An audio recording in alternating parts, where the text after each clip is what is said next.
Welcome to the Cuse Militia Podcast with those two unapologetically biased, orange-blooded homers, Sean and Joe. What's up, Cuse Nation? Thanks for tuning in to the Cuse Militia Podcast with Sean and Joe. The universal handle for the socials is at Cuse Militia. Go there, join the militia. We are the only Syracuse sports podcast giving you, the fans, a voice. So welcome back. Today we are going to catch up on all of the latest news, Boeheim's Army, Syracuse football, even a tiny bit of Syracuse basketball. And we have Paul Boygreen Esden Jr. on at Boygreen25, site expert for Inside the Loud House. He will join us a little bit later. But first, I have gotten emails and I have gotten DMs or whatever asking about how people can help us out, and do we have a Patreon? And no, we don't have a Patreon. One reason is because I don't have time to figure it out. The other reason is because we don't want to charge you for content. So what Joe and I have decided to do is, we're going to do a little something called Overtime, which is non-Cuse related, and we're actually going to do our first one today. Joe's going to give us a little fantasy football 101. Okay, just a little bit. I mean, maybe I need a little bit of that. I don't know. Probably. So I might be a little excited for it. And the reality is, the best way you could help us out, though, is to subscribe on whatever platform, whether it be YouTube, whether it be... And by the way, thank you for everybody who watched on YouTube. There was a bunch of new people who didn't even know we existed until we put out an actual video on YouTube. And I just want to thank everybody for taking the time to watch, whether you watch for 30 seconds or 30 minutes. I appreciate it. And the other thing you can do is... just like our social pages and like and share and comment and interact, because this is for you guys. We love using your commentary and your comments for things in the show. And also, obviously, yeah, it does. It's what it was based around to start with. And so, but obviously, the other thing is the iTunes ratings and reviews. We appreciate those so much. And we have gotten a couple over the past week or so, and we appreciate it. And that's how you can help. We don't want your money. We just want you to promote us, basically. So it means a lot. We appreciate it.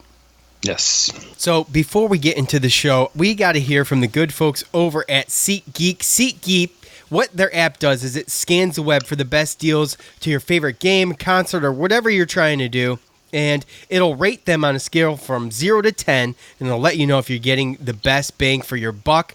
A green dot marks a great deal, a yellow dot marks a good deal, and a red dot, well, obviously, red, that can't be good. That's a bad deal. You don't want none of that. But if you're desperate, you can use that deal. And you know what you can do? You can use promo code ACAA at checkout, and you can get $20 off your first purchase. So you save $20 on a bad deal, it equals out an okay deal, maybe? I don't know. So, anyways, what are you waiting for? Go over there, grab some tickets. That's promo code ACAA at checkout. Get $20 off your first purchase. SeatGeek, life's an event, and we have the tickets. So, let's see. All right, I thought this was kind of cool. So, here's the deal with the Orange Overseas. And you know, we were wondering how this was going to happen and how it was going to work. So they're going to play 4 games in August. So what you can do, there's a website that's going to stream these games. It's flowhoops.com. And they charge a monthly fee of $12.50 or $29.99 for a year if you're really into the overseas games. But if you pay $12.50, you can watch all 4 games. Which, I mean, Joe, that's not terrible, right? You pay for the month of August. You stream the 4 overseas games with the Orange.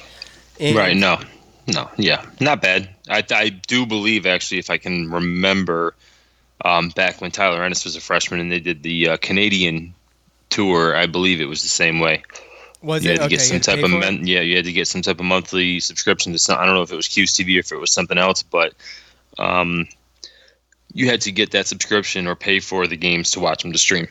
Yeah, and just think, it can't be as bad as the ESPN Watch app or Watch ESPN app. It can't be. You're paying for it. It's probably good quality. Knock on wood. If you got a Fire Stick or anything like that, you could probably just put it right on your TV. So I'm going to do it, and just so we could. I mean, not for anything, we can talk about it here. Boeheim's Army can be watched on ESPN2, and that will be starting Friday, which is tomorrow. We're recording this on Thursday night, so Friday at 7 p.m. that'll start ESPN2. Go there. If you're not going to the game, if you are going to the game, hey, send us some pictures or whatever. Yeah, we'd love stuff. Throw your like stuff that. on the page. So, yeah, absolutely. What else do we got? We got Paul Esden Jr. coming on, and we're going to talk about. I'm saving a lot of this stuff for him, but preseason. How about La Familia. Yes, that is on my list here.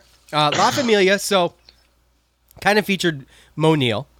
And it just figures because we did a crossover episode with Tyler Morona on the Trademark podcast, and I had to go against the grain because that's how I roll, and so Tyler thinks Mo Neal's going to get 1,000 yards. I think it's going to be tough for anybody to get 1,000 yards. But not only did I say that, but then I topped it off with something pretty ridiculous, but. It's okay. And that is that Abdul Adams will get more yards than Mo Neal. And that was maybe not the smartest thing to say, but like I said, going against the grain. But it was funny because I was watching La Familia. When are you going to eat your words? Yeah, well, I'll eat half of them. I guess it could be both. It could be both. It could be. It could get really bad. It could. Neither of them get 1,000 yards, but Mo Neal still outrushes Abdul Adams. That's a split. For me, that's a split. Okay. That's a split. I'm okay with that. I doubt Tyler would see that the same way, but that's fine. All right. Tyler can see it how he sees it, and I'll see it how I see it. I know, all as well. So, it was just funny because it featured Mo Neal, and he's sitting in the barber chair there, and he's like, "Hey, my goal is basically rush for 1,000 yards," and I'm like, "Man, right. Tyler's watching this." So, of course, the next day, he tags me in a tweet, but. It's fun. Love Tyler. Yeah. He's got the same snark we do, and we can't wait to have him back on and do another crossover with him. So, but how really good was that video? I thought it was really good. 14 minutes long. If you haven't seen it, it's like 14 minutes, and it's well worth it. It's great. Oh, yeah. And like I think you were talking about, it's a great recruiting tool. I mean, to have something like that and to have that type of production and, to be put out and just be part of something like that. It's cutting edge stuff, man. Really, it's what everybody's going to be doing. So Yeah. I mean, it's an inside look, kind of like I talked about the Hard Knocks type of like look into the off season. But again, this one, I thought it was great. I probably see something where they're probably going to feature either the main players or the main senior contributors like this. So they featured Mo Neal in the first one. Right. And also, I mean, my favorite part, even the Mo Neal, all that was great. But my favorite part was at the end when we had Chris Frederick and Andre Sisco. Watching tape. And they went over that whole Florida State game, and we got to kind of relive that and see what it's like with the players that we got coming back and DeVito taking the helm. That was one of those games. I mean, they showed the Baber speech at the end, and, just put yourselves on the map. Like, we all remember that. They played on ESPN, and we started off 3-0, and that, like what they talked about, that could have very well kickstarted and really put the confidence in our minds that we could have a season that we actually did. So it was great. Do you remember one of the? I mean, obviously you do. One of the factors, I'm not gonna sit here and quiz you like a goofball. One of the factors in that game was an early conference game with new coach. The Heat in the Dome, and I mean, I know Clemson they play in a great climate that is suitable for training for that, but Florida, hello. So Florida on a down year last year a little bit. But, I'm just thinking about that as you're talking. And, just another thing that could give us an edge against Clemson, being in that dome if it's going to be hot in Syracuse that week or that day. Big time. Obviously, the more bodies in the dome, the hotter it's going to be. Yeah, absolutely, yeah. Less oxygen to breathe. You know how that goes. But either way, the one thing that I've, kind of intrigues me with the dome when it comes to that, especially with the heat that Babers talks about, is it's great for kickers, for quarterbacks, because you know that the breeze, the wind, there's going to be no wind factor. But outdoor stadiums, and it could be really hot, but that breeze can help that. If there's a wind factor, if there's anything, that can kind of help that whole heat process. You know, you don't have wind blowing on you. Everybody knows that feeling when you're sweating and you get that nice breeze and you're like, okay, and it helps. Right? Everybody. Yeah, absolutely. You don't get that in the dome. No. You don't get that in the dome, and that's really that X factor, and that's probably one of the reasons why Babers was against them getting AC in there, but no AC in the Carrier Dome, folks. Well, I think they've already vetoed that, but either way, I still think it's not. Yeah, it's still going to be hot in there. I don't think it's going to be. You know, I don't know. I don't know how much of an effect it's going to have, but either way, that's a different type of heat. Yeah, absolutely. Muggy, nasty, sweaty bodies. So anyway, moving on. Right? Gross. Right? Yes, gross. Yeah. Preseason All ACC team. Syracuse had the second most represented in this. It's just obviously something to speculate about and have some fun with. Two defensive players and two specialists were honored by 173 voting members of the media covering the conference. You had Alton Robinson, Cisco, Hoffrichter, and Schmidt. So both for kicker and punter, and then a couple. A rising star and a senior. So, you know, and then, of course, you got Clemson dominating with 13 players on the team, which was almost half. One short of half of the honorees. So one short of over half. But yeah. Four, I mean, I'm not... That's well, fine. We had the second most. Exactly. I'll hang my hat on that. Just like when they voted for who's going to come, the places and where everyone was going to finish in the ACC, there was 173 voters, 171 picked Clemson, 2 other ones went to us. So it's just interesting. Again, we talk about it. Just this kind of off-season hype, preseason hype, like this just hasn't been like this in such a long time, and it's to other teams it might not feel like news, but to us, man, it's like every day. I mean, you see this stuff. We're going to talk about it with Paul, but you see all the award, like the watch list stuff. And I mean, we haven't had that in such a long time. I mean, that list is like 8 to 10 awards long with people in watch lists, and it's a ton. It's a ton. You've got. Let's see. Well, I know that Babers just got for the Cisco, the Brian Robinson, Babers, Sean Riley for most versatile player. I mean, it goes on and on. Cisco for the Thorpe Award. I mean, it's just a special. The kickers, Ray Guy, Lou Groza. Yeah, yep, I mean, both of them. And it's just something special because I don't remember this. Like, I mean, the feel around the football team right now is it's almost like nothing I've ever experienced in my 40 years. Right. To be honest with you. Yeah. I mean, honestly, you look back and you see the Donovan McNabbs and all those players that back in the day, the NFL players. Is it the social media, though? Is it social media, like the hype? Well, it could be social media, but also the whole thing about it is that we were already established back then. This is us coming out of the cellar. True. Yeah. I mean, we were in the cellar, so that's why it seems like it's just that much more because it's not common. It's not an every year thing. When McNabb was there, I mean, he was just coming off of Marvin Graves, and they still were getting great other players, the offense, defensive line, just defensive backs, everybody. They were putting people in the NFL all the time, and it's just different. It just stopped, and it got bad, and Syracuse fans got sick of bad, and it got bad, and attendance got bad, and everything was just awful. And now you see it now, and again, a lot of people, and there's a lot of people in their 30s and mid 20s, late 20s that they can barely remember the Donovan McNabb days and the days where we were winning 10 games and going to bowls. So, it just seems you get that feel like we're back, and now we have all this preseason hype, and getting up in all the watch lists and people thinking that we're a sleeper ACC. It's great.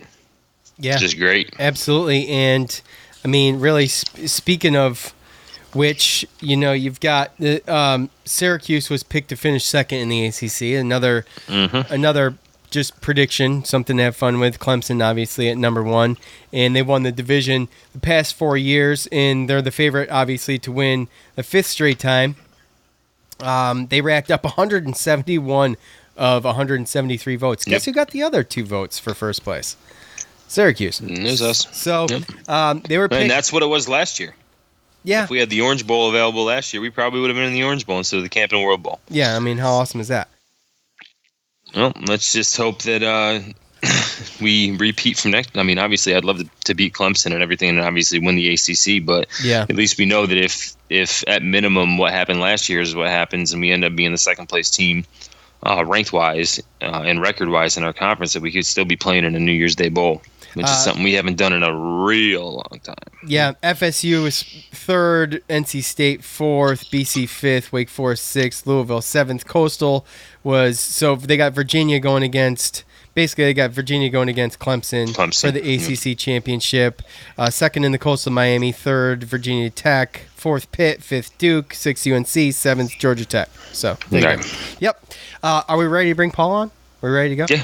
All right. Yeah, I'm ready to go. Let's do it. But before we do that, we have got to hear from the folks over at MyBookie. MyBookie's been with us for over a year now, and just every episode I'm plugging some MyBookie. But if you don't know what online betting is all about, go ahead, do your research.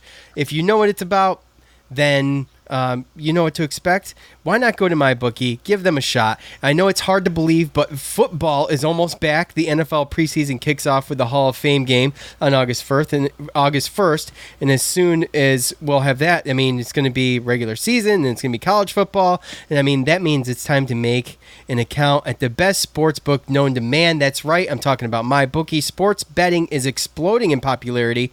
If you want to get in on the action with a trusted company that's been in business for years, MyBookie is the place for you. With an easy, no-hassle mobile site, 24/7 customer service, and bets on every sport and prop imaginable, MyBookie provides fun, safe betting experience. Maybe you think Drew Brees and the Saints will get revenge for the terrible blown call in last year's NFC Championship, or maybe you think Tom Brady and the Patriots will win an unbelievable 7th Super Bowl. Why not make money when your prediction comes true? If you're willing to say it, why not put a couple bucks on it and see what happens? And if you deposit today, MyBookie will give you a 50% deposit bonus. That's right. If you put in 100, they'll give you 50. If you put in 1,000, they'll give you 500. It's that easy. Football weekends are the best, but they're even more thrilling when every touchdown you can win more money. So go to mybookie.ag and sign up today with promo code Cuse25 at MyBookie. You play, you win, you get paid. Promo code Cuse25. All right, joining the show now, site expert for Inside the Loud House, local sports talk radio host on AM 1260 The Score, Paul Boy Green Esden joins the show. Paul, you're at BoyGreen25, right? That's where they can find you on Twitter and Facebook? Yep. All absolutely. Right. Facebook, Twitter, Instagram. All right. Well, hey, bud. We tried getting you on last time. It just didn't work out, but you're here now. There's a lot to talk about. We appreciate you taking the time to come on. We know you're busy, so thanks. I guess. Of course. I guess we'll dive right in. Okay. We got Boeheim's Army coming up on Friday, and Friday at 7, right? ESPN 2. And, we're looking at a team without Trish and without Chris McCullough. So to start, and at least in the Syracuse region. And first of all, when do you expect each of them back respectively? Any ideas? Yeah, absolutely. Chris McCullough has done very well for himself playing overseas for the Philippines team that has earned him a contract in Korea. So from what I understand from the situation, that should not affect his availability for the future of this tournament. Of course, we all know 6 games. That's what the goal is. There's 3 games this weekend. If Boeheim's Army wins each one, they move on to the next round. Win Friday, play Saturday. Win Saturday, go Sunday, and then they would go to Chicago. From my understanding, is both Chris McCullough and Brandon Trish would be available for that Chicago trip. That is the belief of the coaching staff and also GM Kevin Belby. So fingers crossed. It doesn't look like Trish will be available this weekend. They're going to try to give it a go, but he is doubtful for this Syracuse regional, which I know he's super disappointed by. It's the first time in TBT history that hosting here in Syracuse. I know, it's too bad, but there's plenty of stars for the fans to enjoy anyway, but it's kind of a bummer. Now, their first opponent, we are D3, a all-star team of D3 basketball players. And what can we expect from them? What do we know about them? I've looked at their roster, and quite frankly, it's, to me, it's a bunch of people I've never heard of. So, well, I'm sure that's going to be the case when you're watching it this weekend. I mean, to put it simply, in the most non-disrespectful way possible, right. I mean, it's a mosh-posh combo melding pot of D3 talent mostly from around the world. I mean, they come from all different walks of life. This is a team that really has different guys that can do a couple of different things. The main thing here for Boeheim's is, first off, you don't want to overlook anybody. There's a lot of foreign talent, obviously, that's on this team as well. And Boeheim's Army, with the current construct, this is the most talented team Boeheim's Army has ever put together. They can put together a variety of different lineups, but with the depth that Boeheim's Army has, I think ultimately that's what's going to pull them through in a game of this magnitude. And especially that's also why they added more players than we originally anticipated. The B.J. Johnson addition earlier this week, that was not expected to add an 11th member to this team, but I think with injuries, with the Trish situation, also with the Chris McCullough situation kind of being out of all of our control, I think it was smart for them to add a guy like B.J. Johnson. So ultimately, we're going to see a lot of different players this week, and, to put it kindly, we are D3 shouldn't present any sort of challenge for this Boeheim's Army team, or they shouldn't anyway. If you got to let us know who you are, then I mean, right? So that's kind of the way I look at it. All right,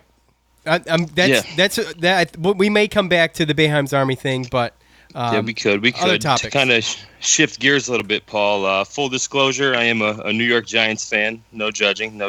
I'm sorry to hear that. Yeah. I get that all the time. But as a Giants fan, when they picked up Dungy as a free agent, I was ecstatic, obviously, and the orange in me wanted him to, go in there and prove that Daniel Jones was an awful pick at number 6, which we'll see. But and take, just go and just do the thing with the quarterback. But obviously, they wanted to see what he was doing with tight end, and now that he's got a back injury and he's released yesterday, what do you see like future-wise for him? Does he have a future in the NFL or any other leagues? What's your take on that? Absolutely. Super disappointed to see it. Eric has worked incredibly hard after his final collegiate game to really refine his footwork, his mechanics, and really, not try to, reinvent the wheel, so to speak, but he really did some great work there on the Northwest working on his game. And obviously goes undrafted. And he was weighing between 5 to 7 offers after the NFL draft. He was patient. I was very surprised with the patience of Dungy in his camp because, honestly, when you don't get drafted, certainly the leverage changes. When the draft is going on, obviously the players are at the beckon of the teams. Like, hopefully these guys will take me. But it's interesting that it flips. As soon as the draft's over, now all the teams are calling you, trying to get it. Dungy was very patient. He did lose some offers because teams called him, said, "We want you, Dungy." And then when he said, "Yeah, I'm going to wait," they moved on to other choices. So a very bold move by Dungy, but he wanted this Giants job, and that's why he waited for this opportunity. It's unfortunate that they didn't even allow him to have a opportunity in Giants training camp. He was released before training camp started. And first off, the back injury was real. He was battling that, and that did keep him out for most of the spring. But I think there's 2 things that are important to note here. First off, who the Giants switched him out with, because obviously they cut him to pick up someone else. They picked up Isaiah Seawright, which, by the way, is a raw tight end prospect from Fordham, who, according to his NFL draft profile from Lance Erline, who does all the profiles for NFL.com, is a guy who's relatively new to the position and needs plenty of work. Why would you replace a guy who is a learning tight end for another guy who's also a learning tight end? But I digress. The other thing that I would like to bring up here is, with the new NFL rules over the last couple of years, the Giants don't have to make one roster cut till September. In the old days, they had to make wave cuts, so it would go from 90 guys to 75, from 75 to 60, 60 to 53. That wasn't necessary anymore, so I don't understand the urgency of getting rid of Dungy. I think it was a mistake by the Giants. We'll see. I don't. Kyle Lauletta has been a danger to society. Daniel Jones pegged a guy in the stands earlier today at Giants camp, which was nice. Hopefully, my thoughts and prayers are with that guy's family. Hopefully, he can make a full recovery. So I think Dungy would have been a great guy to have versatility. Really, I'm not, blind. Dungy likely wasn't going to be the week one starter. I think that's fair to say. But, right. For a guy to be versatile enough to be your second or third string quarterback, also being able to do the Wildcat, the Taysom Hill role, that's something Right. Dungy has really embraced down the stretch here. At his pro day, he did not. I'll be honest. Dungy was not cool with playing other positions. He said, I'm a quarterback. When others said, hey, what about the XFL? What about the AAF at the time? I'm a quarterback and I want to play in the NFL. So, he was stubborn. And after the draft, I think he really warmed up to the idea of playing different positions. I believe this is not the end of Eric Dungy. I think a lot of people have criticized this guy. They've labeled him injury prone. They've labeled him this. They've labeled him that. Don't think he's a good passer. At the end of the day, everyone can have their opinion. I want to see him fail or succeed on his own. If he goes to an NFL training camp, gets banged up, gets injured again, fine. He's injury prone. Or if he goes there and he's just not competent enough of an NFL passer, fine. But I want to see it, and I believe he will. Like I said, he weighed between 5 and 7 offers following the draft. The Dolphins were one of the teams that were interested in bringing Dungy in after the draft. He decided he wanted to go to the Giants. I believe the Dolphins would still be interested among other NFL teams. So I don't think it's the last we've heard from Dungy, and maybe it's bittersweet the Giants cut him now because now he can have an audition with 31 other teams ahead of their training camps that's coming up. Doesn't that, if you're going to look at the silver lining of any of this, that's kind of the plus end of it, right? There's still plenty of time for someone to pick him up. There's been eyes on him before. And, maybe the Giants did him a favor. If they're like, hey, we're not going to use this guy, let's just throw him out there and see if, maybe he's got an opportunity somewhere else. Maybe who knows? So if there's a silver lining, I guess that's it. But it's sad to see for SU fans. We just loved Eric Dungy so much. It just, it's a heartbreaker. I ain't going to lie.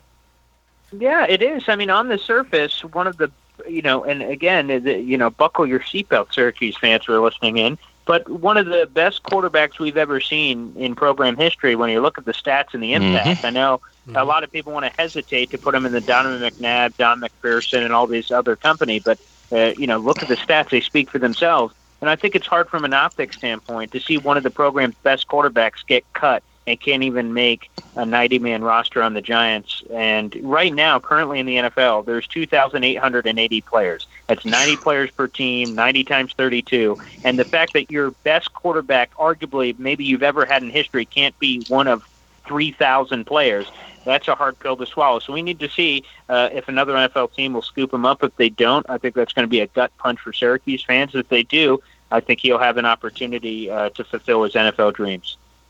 Yeah, and I'll tell you what, he's number one on the list of the player that helped change this culture around into what it is right now. So I hope, I know my Giants cut him, but I hope that it works out well for him.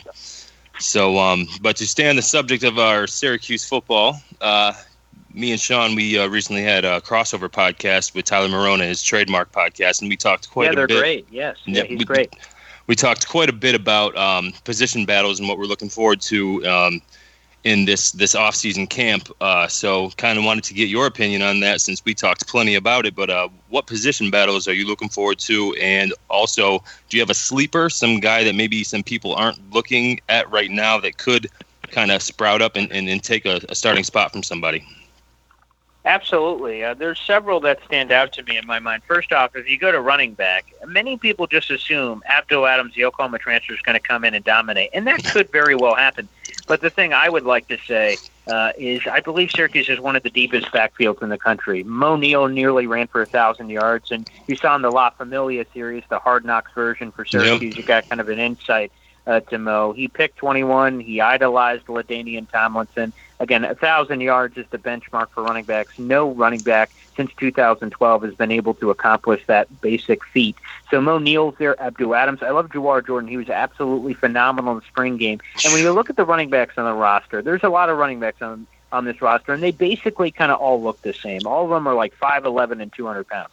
Jawar Jordan is the only one that is different. He's smaller. He's fast. He's got electricity in his feet. He's a guy. But I love all the guys. Jarvie and Howard. I haven't even mentioned him, and he had 8 touchdowns last year. He's a bruiser. Jawar Jordan, Abdul Adams, Mo Neal. The sneaky guy is Markenzie Pierre. I don't think he's taking a starting spot, but I talked to him since his high school days, and he's an intriguing talent. He's just had some fumbling issues. So running back to me is incredibly intriguing.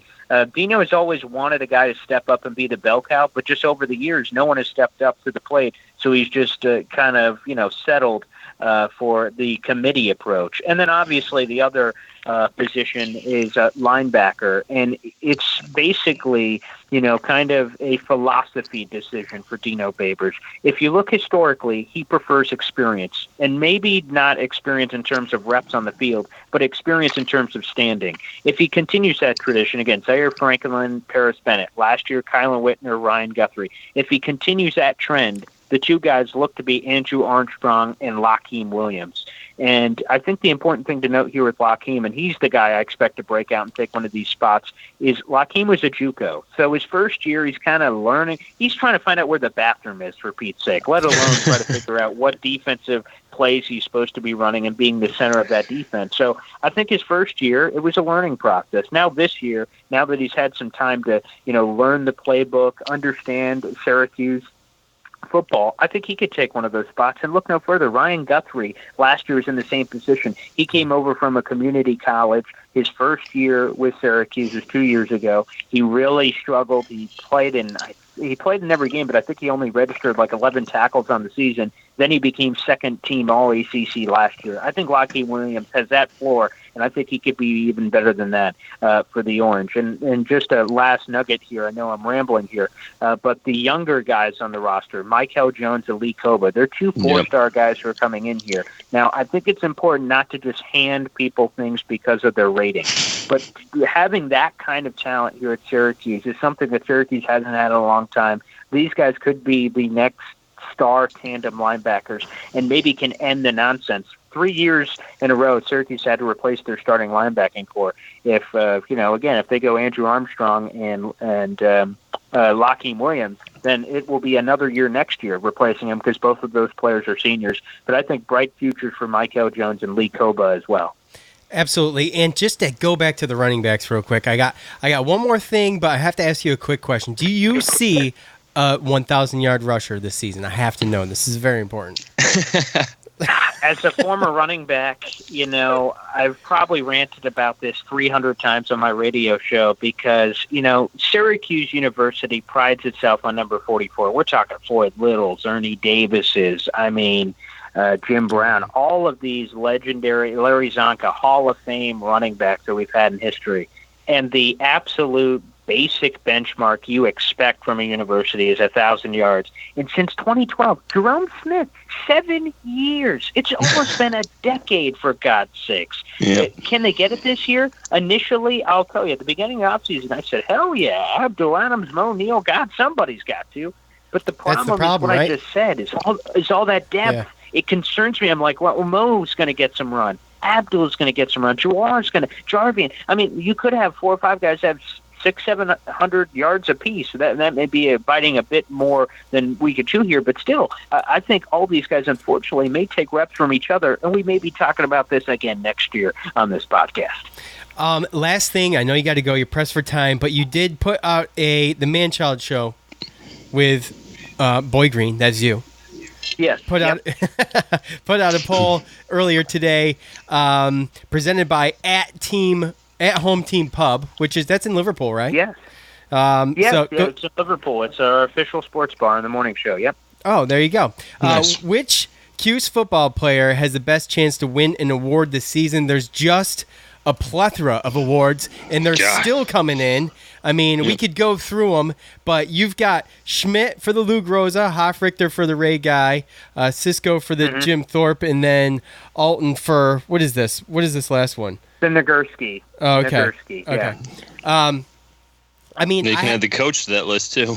Yeah, the coach that came out today. More even today. Yeah. So, I mean, I voted. I voted and shared on Twitter, and it's still not done yet. It's still 14 hours left, and you can go there and check it out. But Schmidt's ahead with 65% right now. That's where I went. Like Tyler Morona said, let's see who can knock him. Let's see who can dethrone Schmidt. Really, is what it comes down to, I think, right? 100%. That's where I lean. I think, Dino Babers has said previously, and I posted this article a little earlier today, a couple hours ago, that Andre Schmidt's going to defend the Lou Groza crown. Dino Babers has often said that Syracuse has one of the best home field advantages in all of college football. And there's a lot of reasons for that, obviously. But one of the big ones is, controlling the environment, whether that's, weather, obviously, the dome, temperature, everything. I mean, it's ideal circumstances for a kicker. It's beautiful. Half the season, you don't got to worry about nothing. Yeah. And then the other half, well, guess what, Andre Schmidt, he made all those field goals too. So, this guy went from walk-on to Lou Groza award winner. He went from walk-on to the best kicker in the country. And I've talked to college football gurus all over the planet, and they are convinced that this guy is just at the surface. And to bring that all full circle for a second, we're talking about if people are saying that Andre Schmidt grazed the surface last year, he grazed the surface with almost one of the greatest seasons in history, in the college football history. Only one or two kickers have had better seasons in terms of the field goals made. He just missed that mark at the end of the year. He had a chance to beat that. So in his first year, he almost had the greatest season in college football history. I would hate to be Dino Babers. Andre, you got to work on. Actually, never mind. You can tell me how you're going to kick, buddy, because I don't know. Exactly. But that, to me, I mean, it's really cool to see all these award watch lists. It's great. It's great, notoriety for the team. Obviously, coming off that 10-3 campaign, a lot of these guys will be in the mix. But for me, if I'm going to bet on somebody, I mean, Andre Schmidt was phenomenal last year, and knowing half of his games again will be in the lovely confines of the Carrier Dome, it's hard for me to believe he's going to have some epic drop-off. Again, to be the champ, you got to beat the champ, and I'd like to see what kicker's going to do that. Well, absolutely. I have not seen this type of excitement around Syracuse football going into a season since I was a kid, and even, a kid. I'm for real. I haven't seen it. I know. I haven't seen it hyped like this. It's amazing. As soon as the summer's over, I'm going to be really, really excited as well. I kid. I'm super excited, but let's let the summer play out. But Paul, I really appreciate it. I can't wait to get you back. It's a great time having you on, and yes, I love the insight. Absolutely. Paul Boyd Green Esden Jr. at BoydGreen25 on all the social medias, and site expert for the Loud House. Hit the Loud House up. I'm telling you, it's the place to be. Paul, thanks, man. Yep. I appreciate it, guys. This is the best Syracuse podcast in the universe. Thank you. I always appreciate you guys bringing me on. It means a lot to us, buddy. Thanks a lot. We'll see you soon. Thank you, bud. Yep, have a good one. You too. All right, Joe. So we were a little pressed for time with Paul, and I really wanted to get his starting five for the Boeheim's Army. But I can give it to you guys if you'd like. Oh, okay. He's still there. Yeah, sure. Sorry. No, I know I have to go run and pick up my fiance, but if you guys want, sure, we can talk about that for a little bit. You can add it on. It's great. Go ahead. All right, sure. All right, yeah. So just go ahead. Do you want mine first? Yeah, sure. Yeah, let's hear it. Okay, so all right. I'm no coach, but this is how I see it. Okay, I'm talking without Chris and Trish. So sure, yeah. I got Gillen, I got Devendorf, I got Benajay, Anawaku, and Warwick.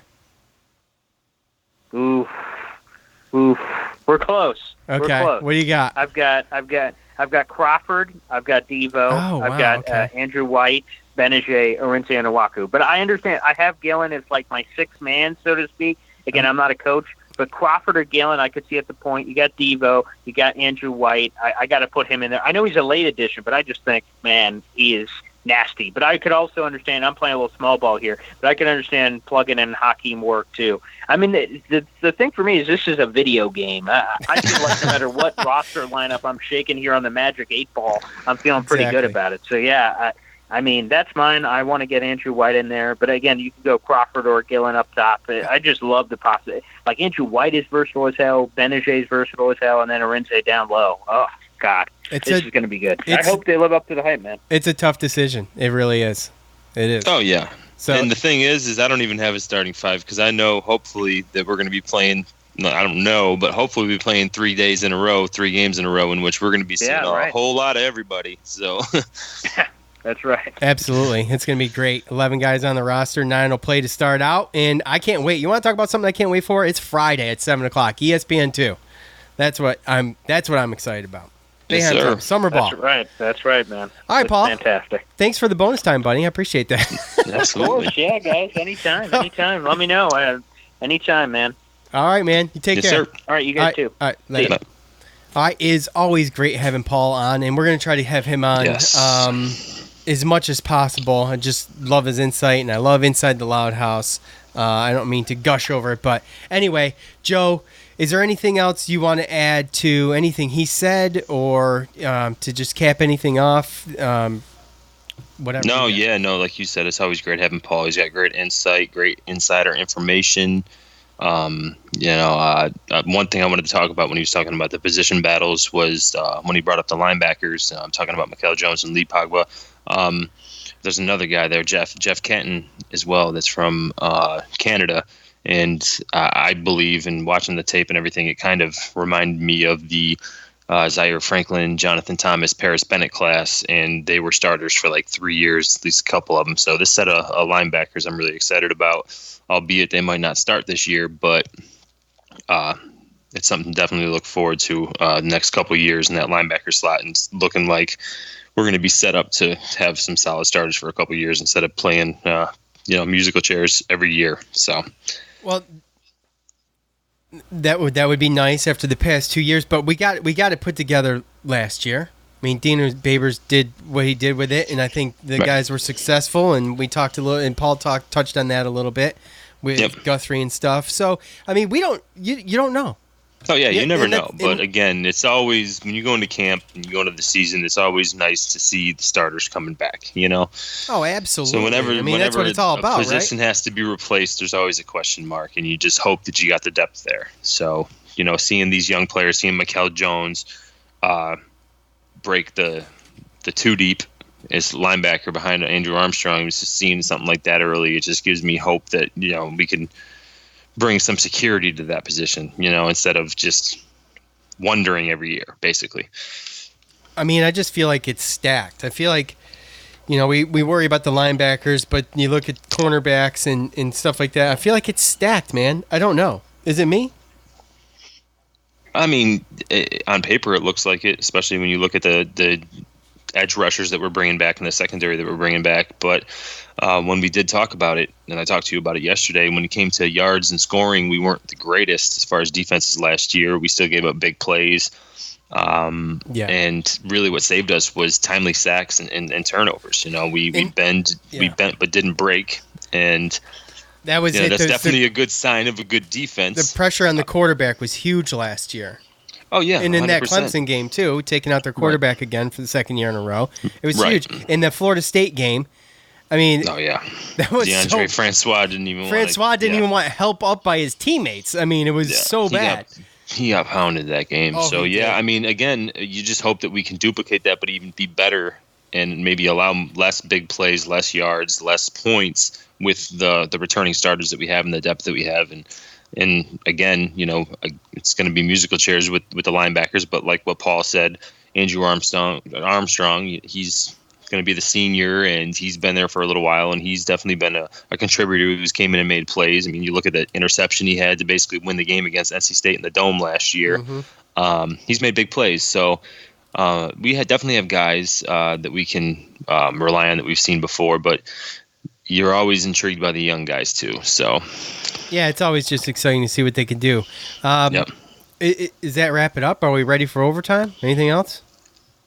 Yeah, no, I think we're good, man. I think we hit a lot with DePaul, and so Well, we promised a little bit of overtime, and I don't know if I'm excited about this because it's just something a little different or if I just need the help that bad. But Joe is going to do his first introduction, Fantasy Football 101. And we're gonna do some running backs next, and we'll go from there. I'll let Joe kind of come up with his own format and how he wants to do it. So, welcome to the first Cuse Militia Overtime, and this one is fantasy football. I mean, we all need a little help. Joe kills it. How much money did you win last year, Joe, playing fantasy football? That's not important. It's not important. But it just lends to your credentials, bro. I'm trying to pump you up. I know, and you're just putting me on the spot and it's making it a lot worse. Okay. But no, it's basically I just want to share kind of just the preseason stuff. A lot of people maybe not, they might not take it seriously, but just some things that right now, since it's so early, they can kind of help you a little bit when it comes to stuff like this. And a lot of it obviously is paying attention to players and injuries and camp starting. So you're going to have to watch who's getting released, who's getting cut, who's getting signed, obviously. But right now, there's a lot of people that are just getting their leagues together, signing up, things like that. So some things you can do to kind of prep and stuff like that and kind of get your list, because you don't always want to go off of lists that are just out there like Yahoo and everything like that. You want to have your own opinions, is go into your leagues and go into players and see who had the most points. Know what the rules are. Is it PPR? Is it not? Do a little bit of research about your league to see, how position heavy they are. Do receivers put up more points? Do running backs? Do quarterbacks? And kind of look at that. And that's some stuff that you can do as far as research. And not everyone's going to want to do it, but that's something that can sometimes give you a leg up, because a lot of times people just look at lists instead of knowing the rules of the league and knowing where the points are dispersed and what kind of players or positions. All right. Well, what kind of strategy would you differ on those? I mean, obviously, if it's okay, so if it's PPR, you get 1 point PPR. Every catch somebody gets is 1 point.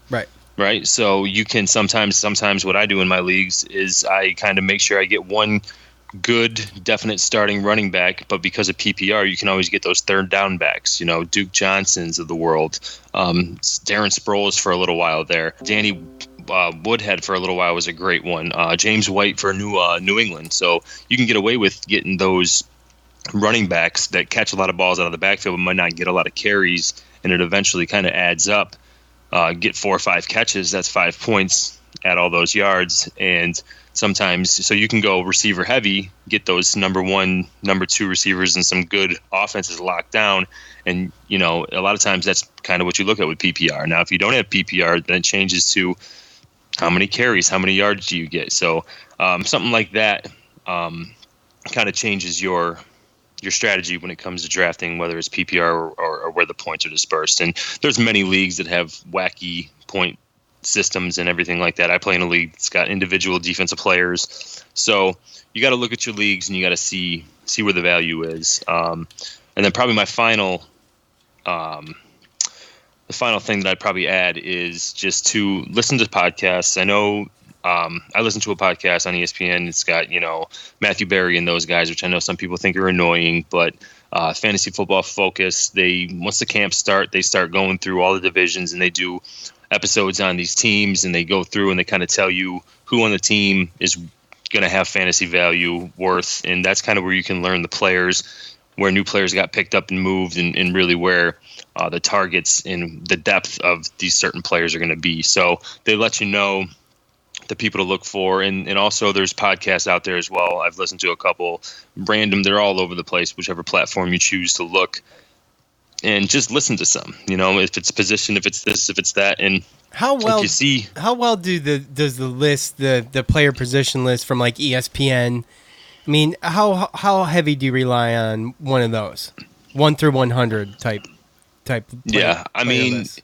It gives you a little bit of perspective, but at the end of the day, a lot of times I like to format my own opinions about certain people that I like and certain people that I don't like, and I take people off the table based upon maybe team changes, injuries from last year, and just players that I just overall just think might be overrated and just don't like that year. So sometimes you just gotta throw away that ranking sheet and go with your gut or go with someone that you think might just blow up. And a lot of times, more times than not, that's helped me. And a lot of times I've learned that if you like that guy, but you want to wait for a certain round, somebody else has got their eye on them, and usually they get picked before you end up getting them because you always want to wait till the next round.